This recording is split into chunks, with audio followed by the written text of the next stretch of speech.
Hello, today we are going to be working on problem structures and representing relationships. We first are going to be using, there are 3 charts and 3 different ways you can use these to solve word problems. The first chart is the join chart. That would be with addition. You could start with Cameron has 8 baseball cards and he buys 2 more. Your result would be how many he has altogether. The next chart would be the separate chart. With separate, that means you are going to be subtracting. For example, Corey has 6 baseball cards and gives away 2. Your result would be how many Corey has left.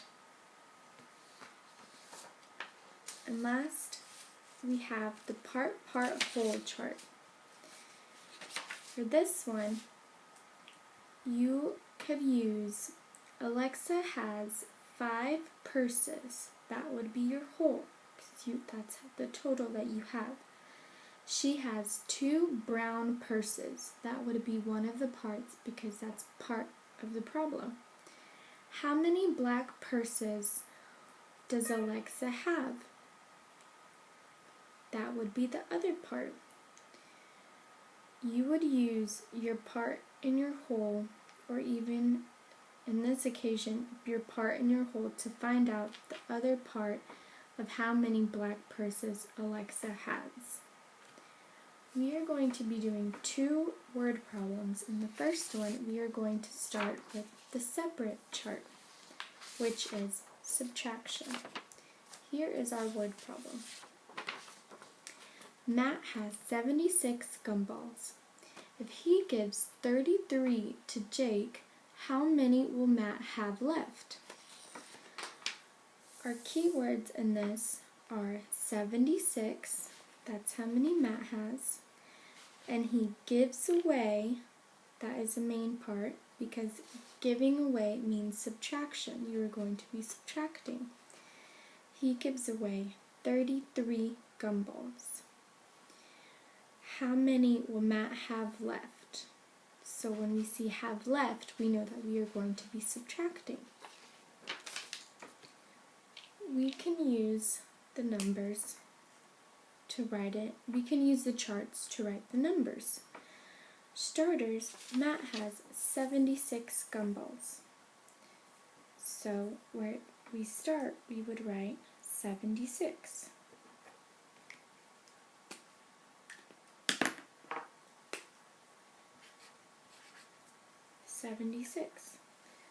The change would be what he gives away.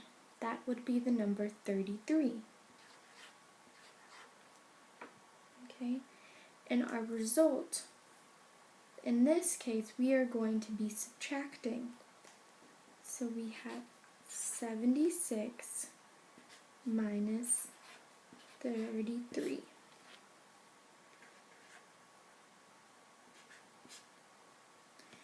Your result in this word problem would be 43. Matt would have 43 gumballs left. Okay, now we are going to work on a word problem with part-whole using the part-whole chart. Here is our word problem. Jonah has 10 pennies. Kennedy has 7 pennies. How many more pennies does Jonah have than Kennedy? Our main words that we are going to look at would be that Jonah has 10 pennies and Kennedy has 7 pennies. How many more? Many more is going to be one of our main keywords because that means we are going to be comparing the numbers. We are going to be contrasting the numbers. How many more pennies does Jonah have than Kennedy? So using our chart, we know that the whole number would be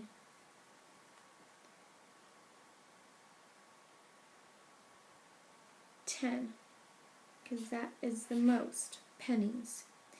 And that is how many Jonah has, and we are going to be comparing them.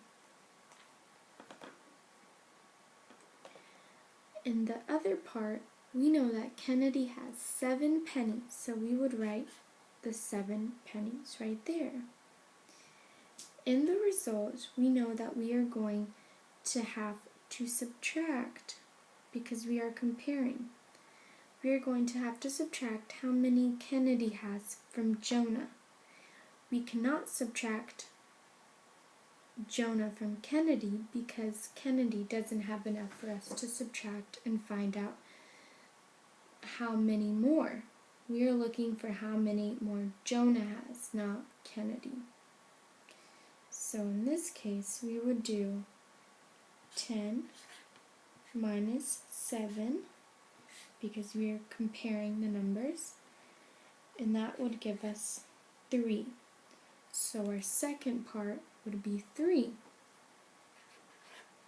Jonah has 3 more pennies than Kennedy does.